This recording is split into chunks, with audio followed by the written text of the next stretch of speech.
And there you go.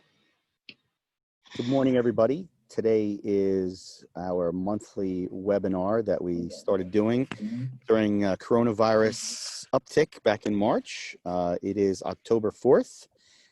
Is it October 4th? I think it's October 4th. 5th. It is. Okay. 5th, October 5th. See, I'm sorry.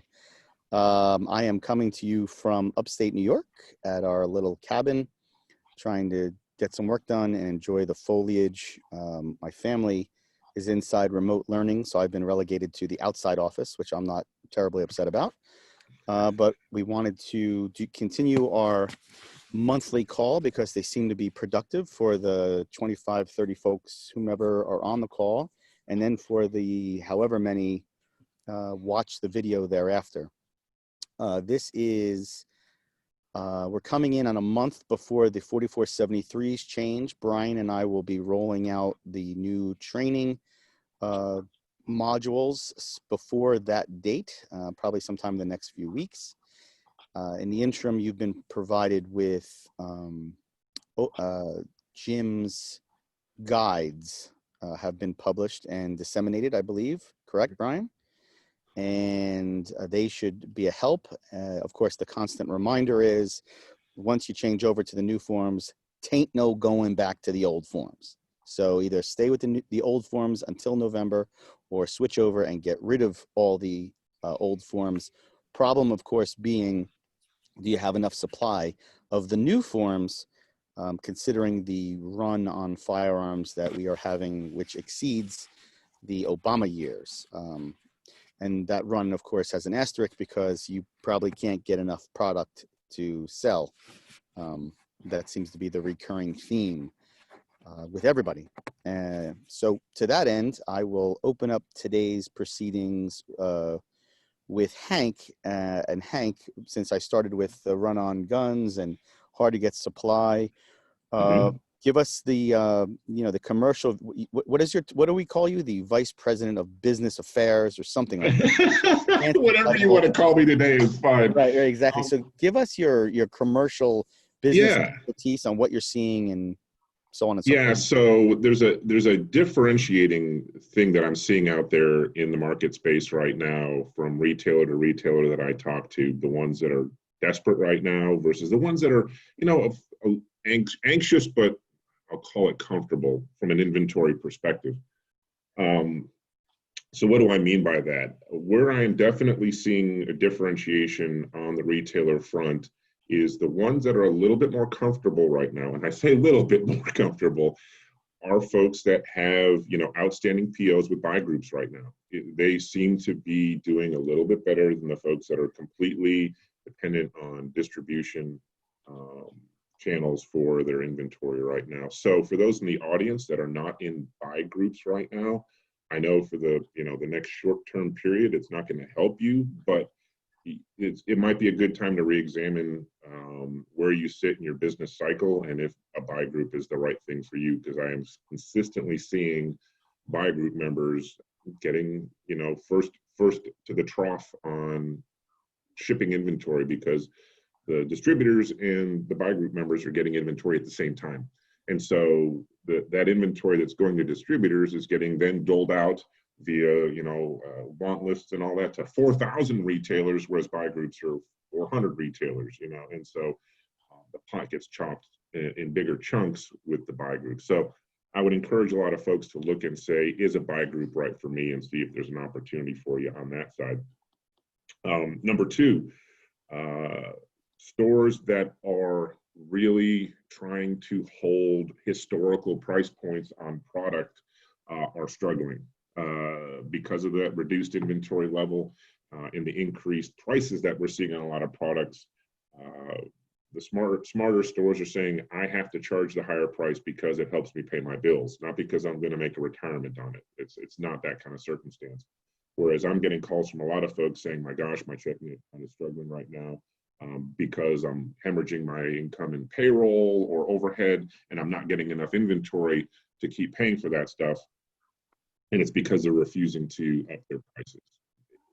You got to pay your bills, and if that means increasing price on goods, then so be it from that perspective. That's the other major sort of differentiator that I'm seeing out there.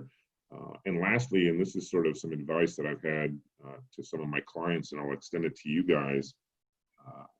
Don't be afraid looking for alternative modes of sourcing inventory. What do I mean by that? I've got some success stories with folks out that I've talked to that are buying ammo inventory from Sportsman's Guide, from Cabela's, from fill in the blank major big box agencies out or retailers out there that, yeah, you know, they may be charging what historically, let's say, was $7 a box, and they're charging $9 a box, but the market will absorb $12 a box. And so there's still enough profit left out there in the market space to buy retail product from another retailer and use that to get your shelves back full. So yeah, it's a lot more work having to get online every morning and looking to see, does Cabela's have some ammo I can buy, or does Sportsman's Warehouse, or does fill in the blank big box have some inventory that I can buy to put on my shelves? But I'm finding the retailers that are doing it, it's paying off for them, and they're actually having ammo on the shelves. The ammo shortage is amazing.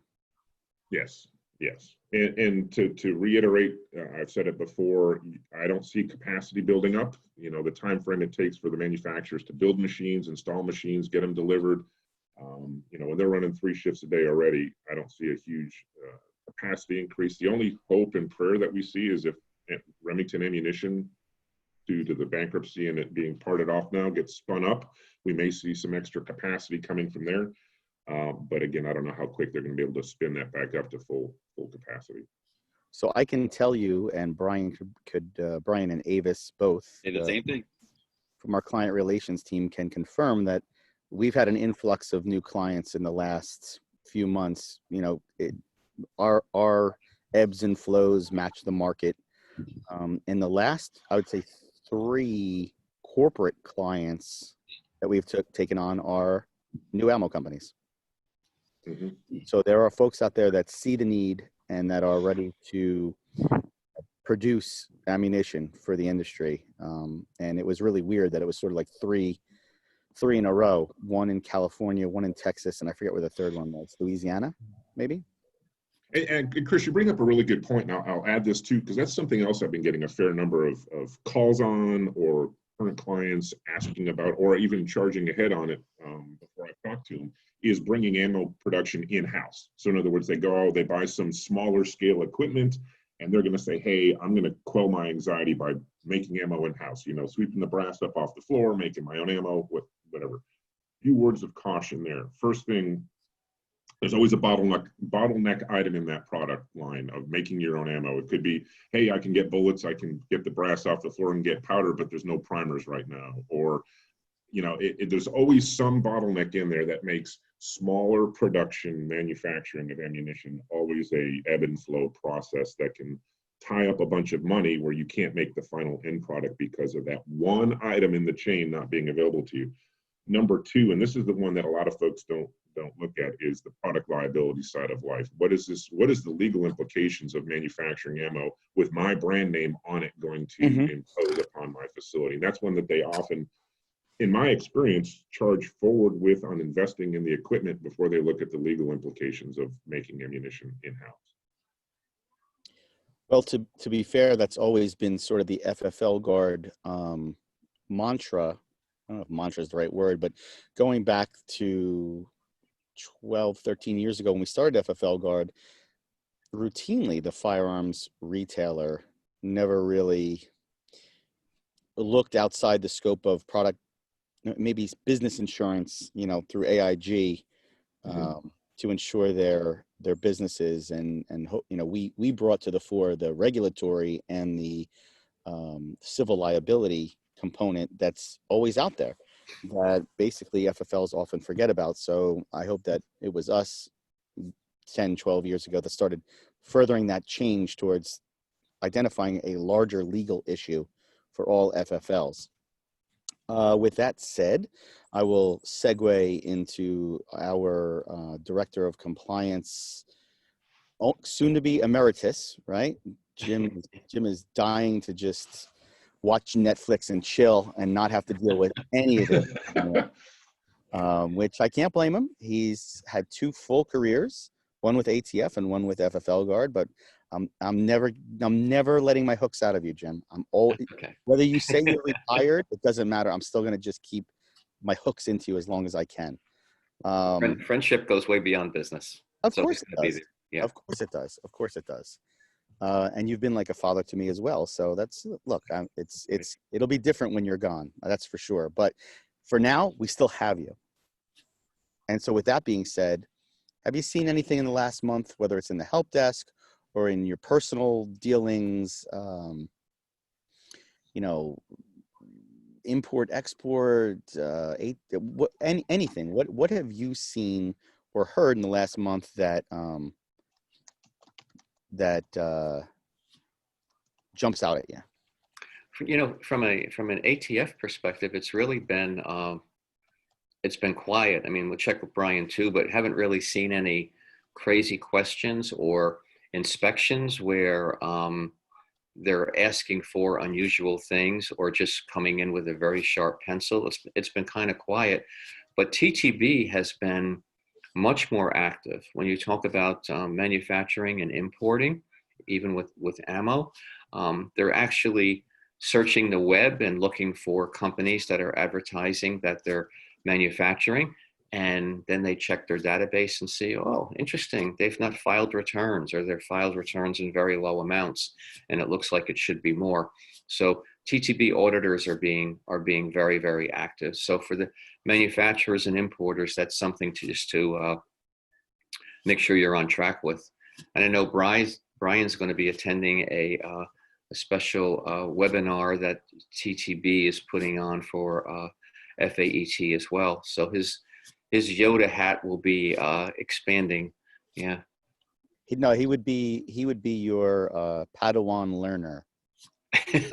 Brian, you are always Yoda, and he would be the young Jedi. I tell you, Chris, I think he's battened down all the hatches, so to speak. I think he's got it pretty well nailed, which is nice to see. It definitely lightens your load and my load. That's for damn sure. Gina just texted that because Gina has a pawn shop in both Florida and West Virginia, and she said that her West Virginia folks told her that they can get out in the field come October 12th, which is next week or so. So we should get back to inspections as per normal, meaning not just phone call inspections, but on-site inspections coming soon. Some are already out there, Chris. Arizona. Speaking of West Virginia, I know in West Virginia they're out inspecting. Other states too.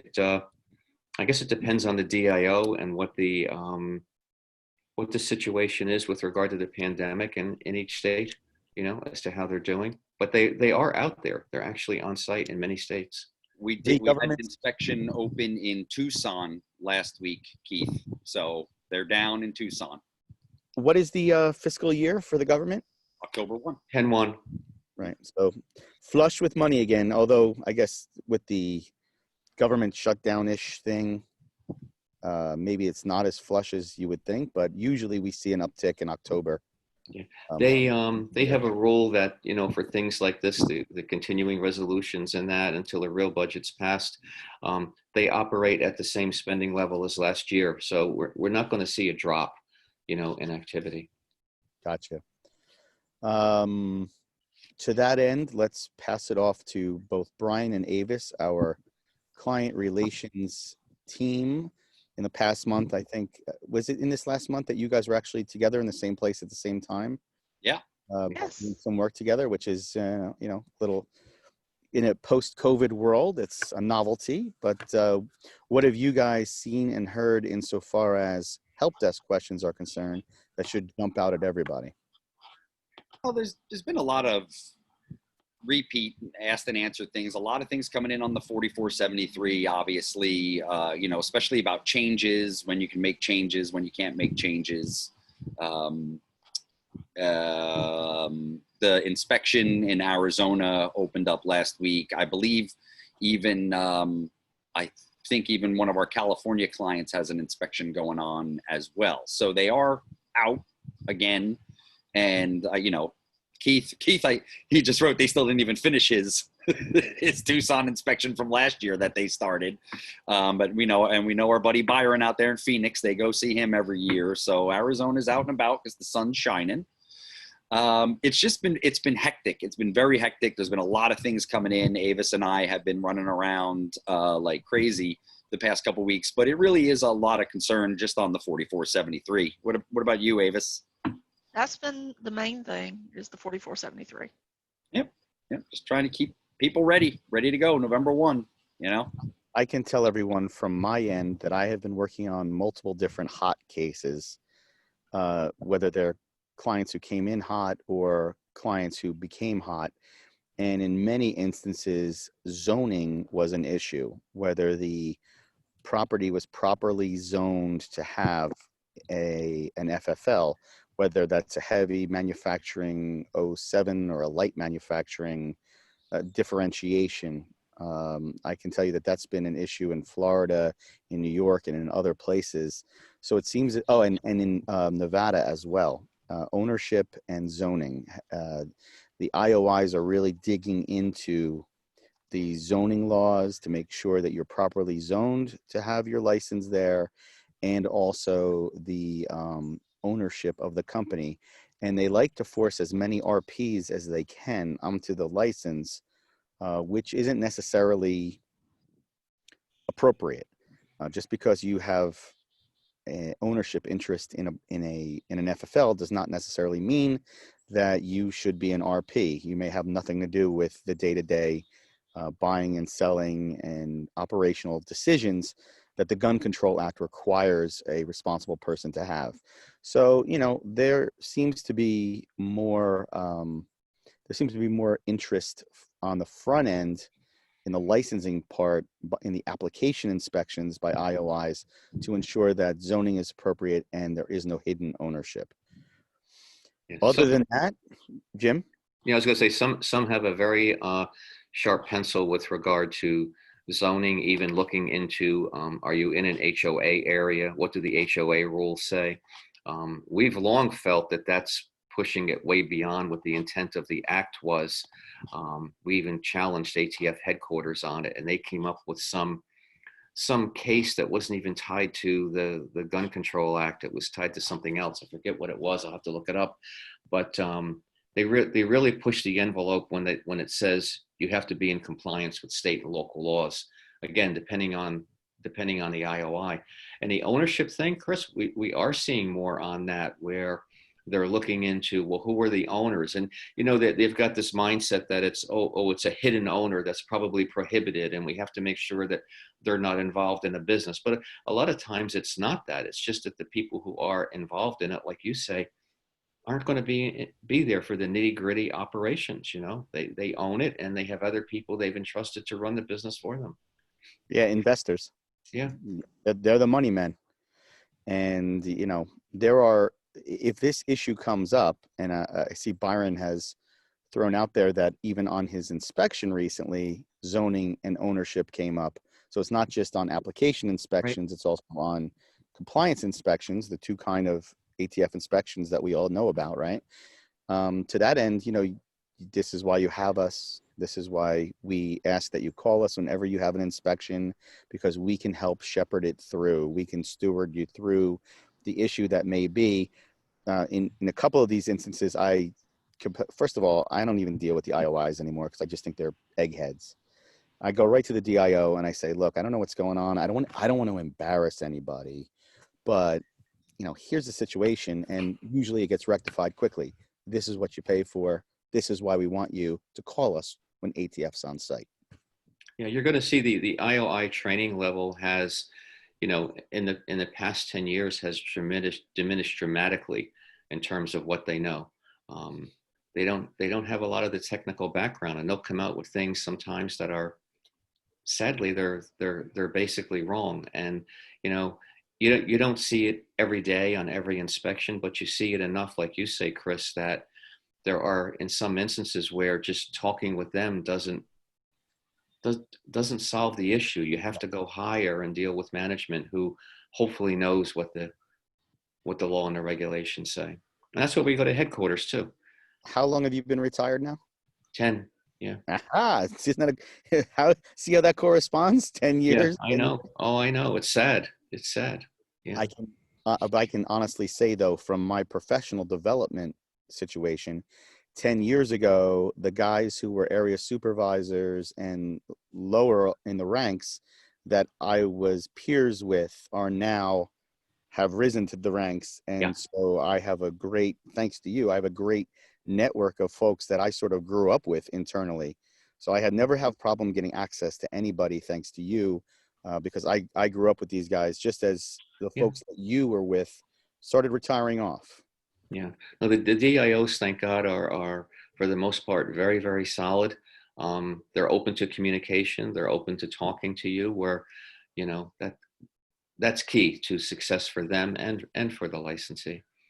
But sometimes again, you get the IOI that just doesn't have the background. You know, that Well, they we have a legal Black's Law Dictionary term for that. yeah. What? They're dicks. Come on.